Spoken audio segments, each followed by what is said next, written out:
question, je loue votre courage, mais qu'est-ce qui prouve que quand vous-même vous dites que vous allez traduire Macky Sall devant la CPI, quelles sont les chances pour qu'une telle demande aboutisse? Sur la première question, la dissolution du PASTEF,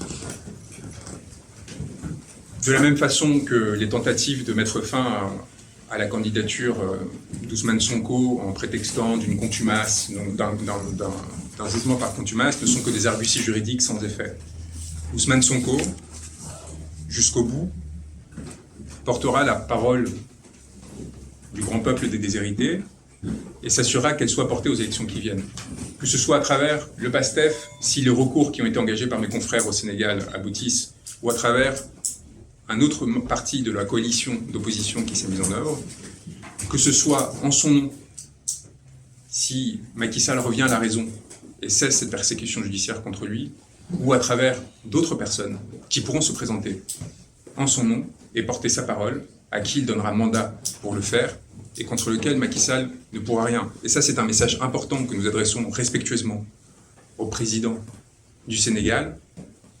Il nous semble impossible d'éviter qu'en février 2024, des idées d'Ousmane Sonko soient représentées, et il est donc déraisonnable d'insister sur cette voie. Et en ce qui concerne la Cour pénale internationale, nous ne sommes pas juges et nous ne sommes pas procureurs. Et je pense qu'en général, lorsque l'on fait le choix de la défense de la robe, c'est justement parce que nous ne souhaitons pas devenir juge ou procureur et de prendre en main le destin d'autres personnes et de faire face à des responsabilités qui peuvent amener à des destins tragiques. Nous n'avons donc jamais affirmé que nous allions traduire en justice Macky Sall.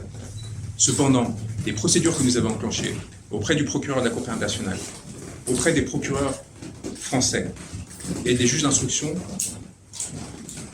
du pôle crime contre l'humanité du tribunal judiciaire de Paris ont toutes les chances de prospérer.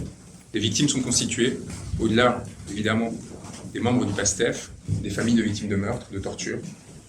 Les faits sont établis, sont étayés, et le travail que nous avons effectué, qui a été rendu public, est suffisamment solide pour lancer l'ouverture d'une instruction qui mettra fin à toute forme d'impunité.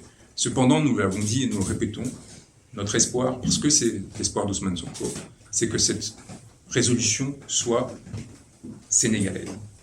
D'abord politiquement et ensuite judiciairement. Ousmane Sonko est un souverainiste et il considère que c'est au peuple, et en particulier au peuple africain, de régler leur propre destin. Et si jamais une transition démocratique intervenait au Sénégal, ce serait de façon privilégiée cette solution qui serait adoptée, que ce soit par la création de chambres mixtes et d'un tribunal ad hoc qui permette de juger ces crimes, ou à travers l'utilisation des juridictions naturelles qui sont aujourd'hui en capacité de poursuivre des personnes pour ces faits. Encore une fois, notre seul tort dans la défense de cet homme, et il me semble, d'avoir permis une réduction de la violence au Sénégal. Et il est important que ce travail continue. Il est important que l'on comprenne que ma venue au Sénégal, contrairement à ce qui a pu être affirmé, n'était pas une provocation, n'était encore moins une transgression ou la commission d'un quelconque délit, mais était au contraire la réaffirmation de principes fondamentaux de tout régime démocratique et libéral, qui consiste à permettre à un homme d'être défendu par l'avocat qu'il se choisit et de ne pas voir cet avocat poursuivi du fait de cette défense.